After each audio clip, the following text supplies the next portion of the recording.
There, let's go through the amphibians together. I hope this really helps. So the first thing I do with salamanders is I kind of break them into size brackets: small, medium, large. Small is almost everything on our list. Medium is going to be a size up, which are the mud puppies, and they're going to be upwards of a foot long, maybe 8 inches to a foot. And then the hellbenders are the big boys who are always over a foot, sometimes as long as 2 feet long if you include their tails. So this is the Jefferson's salamander. It is the largest of the tiny guys, if that's helpful. It's in genus Ambystoma, and it's Ambystoma jeffersonianum, that is named after Thomas Jefferson. And those in the genus Ambystoma are generally much larger than a lot of our lungless salamanders from different families. These guys are dependent on vernal pools. So if we're out at Salu in the spring and you see a lot of egg masses, Jefferson salamanders are one of those that use our little frog pond that we have at Salu. I kind of think of these guys as big chunksters. Is that a word? I can use that. They're big boys. They're fat babies. And everything about them just seems like they are much larger than any of the small salamanders. They're generally solid black with some flecking on the sides. If they're alive, it comes out as blue. If they are pickled, it comes out as just clear or white. But none of the smaller salamanders are as big as these guys, and everything is just wider about them. Okay. Let's see if I can go to the next slide. There we go. So here's the breakdown. As I mentioned, they're much larger than anything else that you're going to encounter from our list. And they do have a laterally compressed tail, but honestly, just their size and how big they are is going to make them stand out from anything else. Okay. And I do have scientific names at the bottom of all of these, just to remind you. This is Ambystoma jeffersonianum. It's the same genus as axolotls, but we do have a couple other salamanders in this genus too, like tiger salamanders, marble salamanders, spotted salamanders. There's some big boys that do live in Virginia. Okay, speaking of big boys, here is our largest. So this is our size large or extra large. You're not going to get this confused with anything else. This is our hellbender, Cryptobranchus allegheniensis, and you just look for size, first of all, and all of those crazy lateral folds. So lateral is side, the folds of skin on their side, which allows them to get oxygen because it's more surface area through those folds. So these are the largest ones. They go by other names, snot otter, devil dog, Allegheny alligator, but for our intents and purposes, just go with hellbender. That's one word. They do live in the New River. They will be nocturnal, so they'll be moving around at night. They'll be feeding. Occasionally fishermen will pick them up on a hook and line at night, but during the daytime, they're going to be hiding under huge rocks and basically just, living their best life. But really just look for all of the folds and the size. Nothing else is like it. It's always going to be over, it's my little Snoopy ruler, over a foot long. Okay. Moving into the smaller salamanders again, this is one of our small stream kind of forested salamanders. This is called the dusky mountain salamander. It's our representative from the genus Desmognathus. All right, we do have other species in Desmognathus. This is just one that I picked out as something that is representative. They tend to be more brown and black and kind of a lot of mottling. They do have some lines, as you can see, sort of down the sides of their back, but they're not very distinctive lines. That's the big thing, is that other animals are going to have lines. These are not distinctive, okay? Others are going to be really, really obvious. So just look for kind of a modeling brown, black little dude. And you've got Desmognathus fuscus. Okay, they're in the smallest group. They do have a slightly keeled tail. but really the modeling of the color is really what brings them out. And they are going to live really around small streams because their larval versions are completely aquatic and they lay their eggs in the streams and then they go upland to live in the forest nearby when they are adults. Okay, speaking of having lines going down the sides, this is one that is way more obvious. And you can see this, that it's really different. If I go back to this guy, you can see the lines are broken up a little bit. They've got spots, but this one, it's very clear that you've got two very solid, very thick lines going down the side. And even in our preserved specimens, this really stands out, which is why they're called two-lined salamanders. I updated the name so it's a southern two-lined salamander because in the last couple of years they split up northern and southern. So if you see things labeled just two-lined salamander, just realize that we have since separated out the species. But this has a very similar lifestyle to the dusky salamander.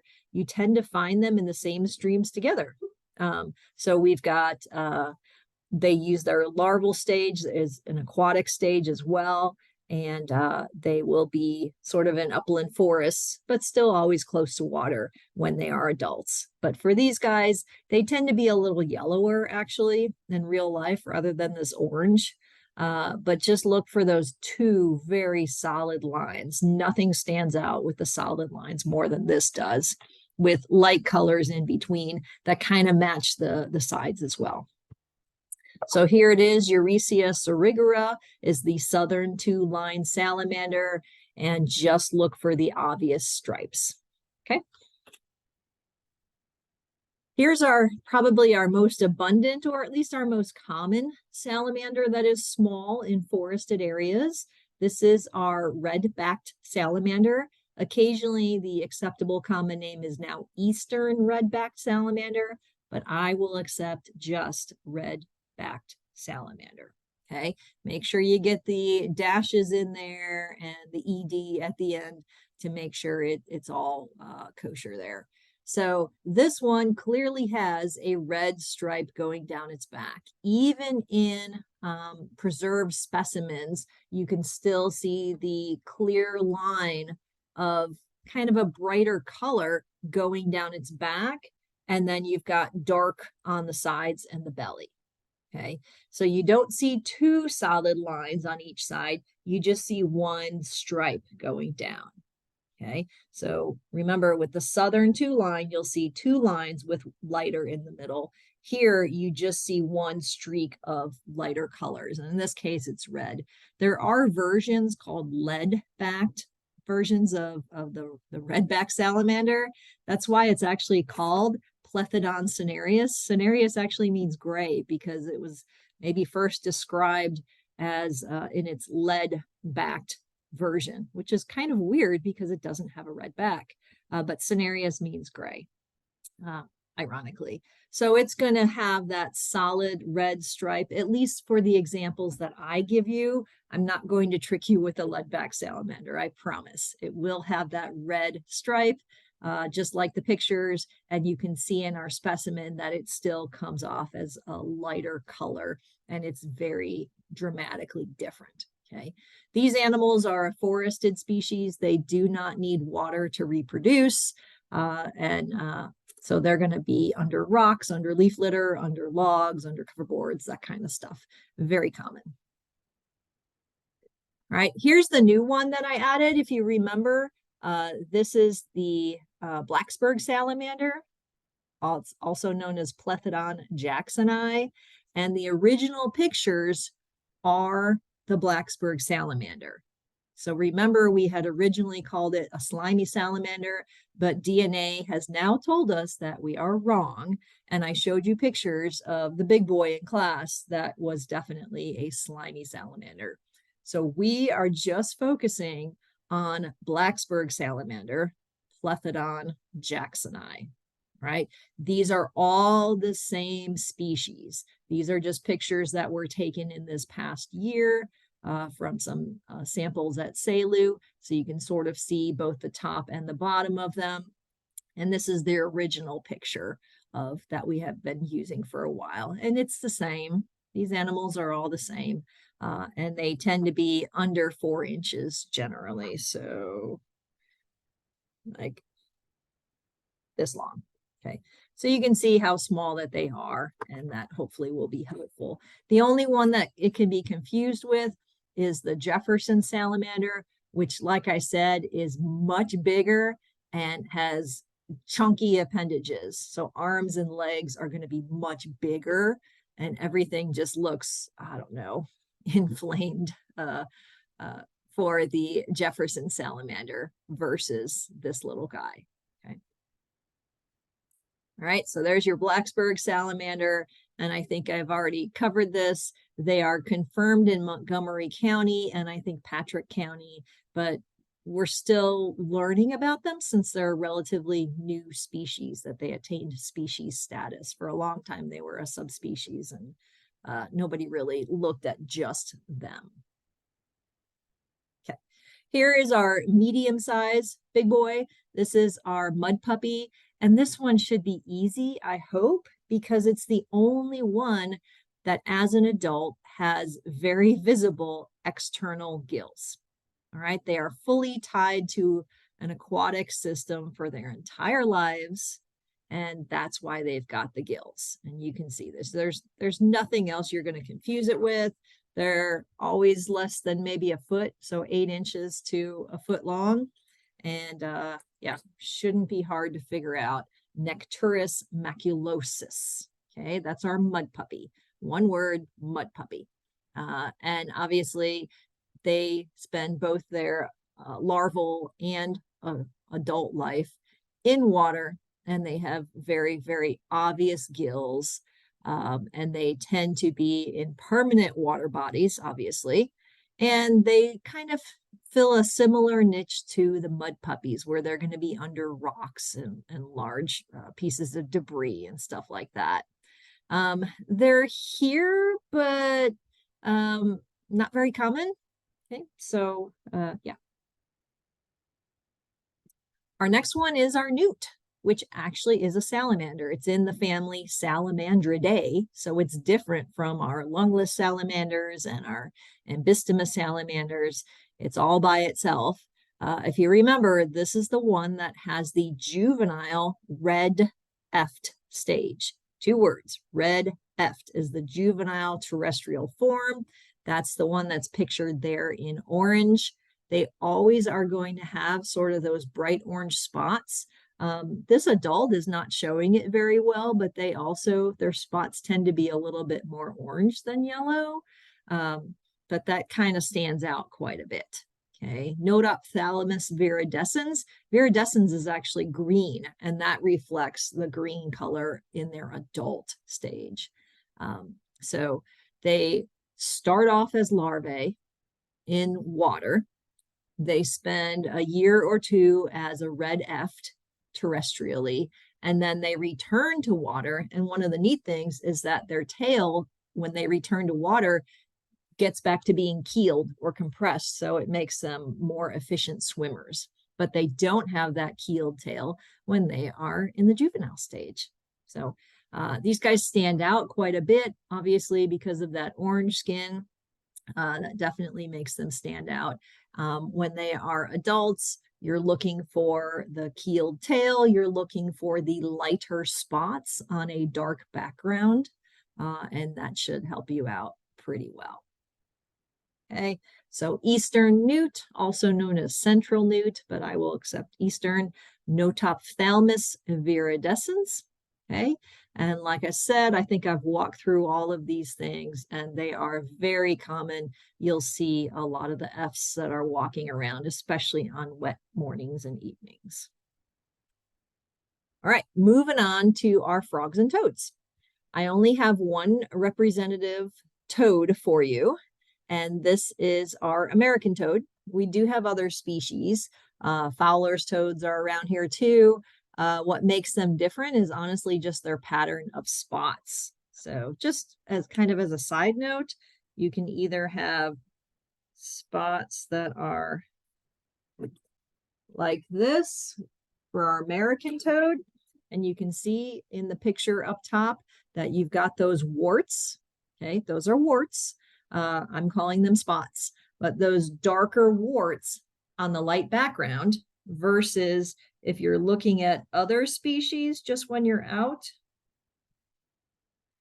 their warts are actually kind of coupled in groups of 3 or more.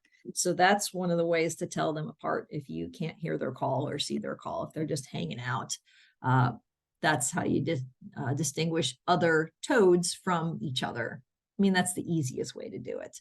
But our American toad is the only representative in our class that has those warts. Those are basically tied to glands, and those glands can release things like nasty toxins. So don't lick a toad.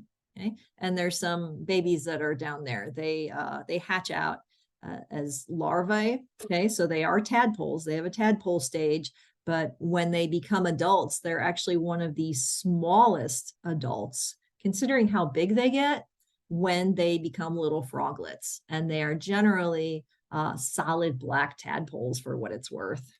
That kind of makes them stand out and makes it easy to differentiate them from other toads and frogs. Well, just the other frogs. Okay, so the American toad is Anaxyrus americanus. Okay, and just look for those warty skin dots all over him. And sometimes they've got a stripe going down their back. It doesn't always preserve well, and sometimes it's not always very obvious. Just look for the warts. That's honestly the easiest thing to use, and they're everywhere, as you know.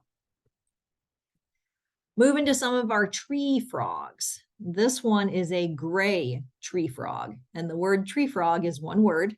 This is Hyla versicolor, and you can see it's got a variety of colors. Okay, so it can be gray. It can also, depending on what it is sitting on, morph its color so it is green as well. Okay, so these are 2 different color morphs of the same thing. They honestly look like, even in preserved condition, they look like they've got camouflage on them. So look for the frog that looks like it is wearing a camouflage t-shirt. And you can see it definitely looks like camo, right? Yeah, so gray or green, it's all the same. This is Hyla versicolor. They also will use vernal pools. They'll come together and do crazy calls for days and days and days on end. And they will use the vernal pools because there's no predators there, no major predators there, like fish predators and dragonfly predators that would otherwise eat them. Okay, and because they're tree frogs, they will spend their time up in trees, come down to the pool to mate, lay their eggs, release their sperm, and go back up. There is another species called Cope's gray tree frog, which is nearly the same thing. They just trill at a slightly different frequency. Okay, so these ones are trillers as well. Hyla versicolor. Okay. Here's our other sort of tree-ish frog. This is our spring peeper, and this is Pseudacris crucifer. Okay, crucifer means cross. What you're looking for is that X or that cross on their back. And can you see that? It clearly looks like an X that is darker on a light background. These are tiny little guys, maybe an inch, inch and a half at most. And they're the ones who go beep, beep, beep, beep. So they're beepers. Okay, so they get their common name from the peeping that they do in the spring, and then they get their scientific name from the cross or X that is visible even in preserved versions on their back. All right, so again, pretty tiny. They will use a lot of ponds, and they are ridiculously common. I still hear them calling some nights and some mornings, actually. Pseudacris crucifer. All right, this one is not so common, but I thought it was something that you might need to know anyway, just because it's so different. This is called a spadefoot, okay? Eastern spadefoot. And what makes them stand out, even in preserved versions, is that they have a little black toe that they use for digging, right? And that even stays in a preserved specimen. It shows up as the black toe. Okay. They are the only ones that have almost semi-warty skin. This is the only one that might be confused with toad, but just look for that little black toe that really makes them stand out. They also are lacking what are called parotoid glands. So let me show you that real quick. So parotoid glands is this area right here, right behind the eyes. They kind of look like, I don't know, big raised ridges almost, one behind each eye. Toads have that, and you can see that's actually missing in this spadefoot. Okay, so and the spadefoots are sometimes called toads as well, even though they're not toads. Okay, they do have the visible warts, but not in the size, not in the patterns. It looks completely different from our toad. They're lacking that stripe down the back. They're lacking the parotoid glands. So really just look for that little black toe on their back feet. Okay, so like I said, they call them toads. They're not in the same family as our American toads, so I wonder why they do that. The other thing that I think is neat in the pictures is that they've got vertical pupils.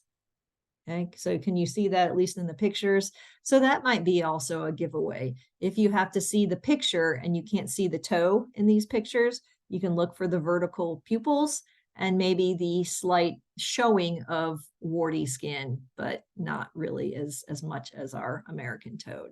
So that's what I would look for. They're not really here.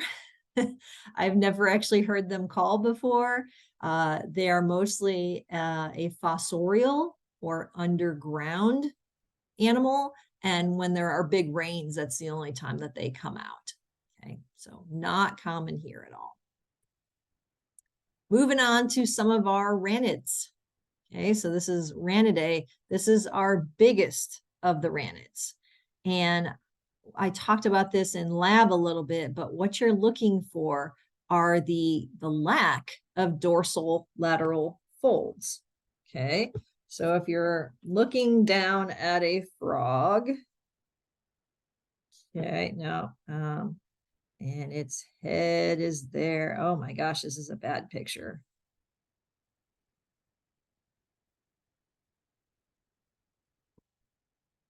This is really bad. Okay, here's your frog, here's its eyes, here's its legs. What you're looking for is dorsal lateral folds. Okay, those are raised ridges of skin going down the back. So it's kind of keeled. It's basically just skin that is folded in on itself like that, kind of like a little bitty mountain. And it's supposed to like hold glands. I looked this up the other day, but other than that, we're not really sure of the use. The bullfrog is number one, our biggest buddy of all of the ranids, but it lacks the dorsal lateral folds. Notice it doesn't have any raised ridges going down its back. What it does have are raised ridges that go in a L shape right around its tympanum. That's the big circle on its side there. That is basically its eardrum. Tympanum is what that raised area is called. And we'll talk about that in class. So tympanum is that circle, okay? That's their eardrum. And we'll mention that a little bit later. Males within this group have a larger tympanum than females because males are the ones who do all the calls. So they're using that enlarged eardrum to project its sound a lot farther. All right, so you're looking for the lack of dorsal lateral folds on this animal. All right, so it's a big boy, and it has the L-shaped folds going around its tympanum. Both males and females are going to have that. That's what you're looking for. It doesn't have a very remarkable pattern. There's no spots. There's no squares. It just kind of is greenish. Okay, so that's our American bullfrog. This should actually say American bullfrog. Okay, so if you'll add that. And as I mentioned, it has two scientific names that are acceptable. My guess is everybody's going to use rana. Rana means frog, or rana in Spanish is frog, if that's helpful. Lithobates, I think, means stone eater, but yeah, kind of weird. And so just realize if you do choose Lithobates, Catesbiana and ends with a US instead. Okay, so it's just a male versus female use of the term of these words in its original language. So Rana Catesbiana or Lithobates Catesbianus. So just make sure whichever one you choose to use, you're getting the right ending for the scientific name. Okay, this is the largest one. I think I've already talked about all of these things. They are tied to permanent water. They cannot use temporary pools because they overwinter as tadpoles. So they spend more than a year as tadpoles. So if that vernal pool dries up, by definition, it should, they can't use it. Okay. All right, our next one is our green frog. It's the one that you could get confused with the bullfrog, but look at those dorsal lateral lines. Okay, you're looking for those going down its back. So that's how you differentiate bullfrogs from green frogs. Do they make an L? If so, they're bullfrogs. Do they make straight lines? If so, they're green frogs. Right? You're not going to get them confused with any of the other ranids in this area. Okay, hopefully that's useful. The green frog tends to be a little smaller. They are also tied to permanent water, although they don't always overwinter as tadpoles, but just look for those dorsal lateral folds. Okay, and the same thing with these guys. The males will have a larger tympanum than the females. Generally, the one on the left there is a female because the size of the eye is the same size as the tympanum. The one on the right there is probably a male. I think his tympanum is bigger than his eye, for what it's worth. Okay, another one of our ranids. This is our pickerel frog. Okay, so all you're looking for this one is easy. Number one, it's got dorsal lateral folds. Number two, it's got big squares on its back. There's no way to confuse this with anybody else. Instead of having spots, there are other ranids in this area that have spots, but these have 2 rows of squares. All right, always between the dorsal lateral folds are 2 rows of squares. All right, and you can see that. That is our pickerel frog. Okay, doesn't matter what color they are, you're just looking for the squares. I kind of call them square spots, even though spots are round, but just look for the squares in 2 lines. You've got yourself a pickerel frog. It is Lithobates or Rana palustris, meaning of the marsh. So I have found them in bogs and marshes and wetlands, that kind of area. They are present here and they can use basically any permanent body of water. Okay. We've got our wood frog. Okay, they also have dorsal lateral folds, but what obviously makes them stand out is the robber's mask. So always, even in preservation, look for the robber's mask. That should be it. You shouldn't have to use anything else as identifying feature. All right, so this is Rana sylvatica. It's frog of the woods, basically, and they will use vernal pools. They will even be mating when there is still snow on the ground, assuming we ever get snow. But farther north where snow does exist, they are the first ones out. They are very cold tolerant, and they are the first to breed in the spring, thinking if they get out earlier than everybody else in the spring, their tadpoles have an advantage before other animals are active and other predators are looking for them. Okay, so just look for the robber's mask, the darkly shaded area from the eyes and going on between, like a raccoon mask. Okay, and they do have the dorsal lateral folds and they do have a line going down their back, but really robber's mask. Okay, that is our wood frog. Just look for that, Rana sylvaticus. Okay. All right, that's it for amphibians. I hope that this was helpful. Watch this as many times as you like, and have a great day.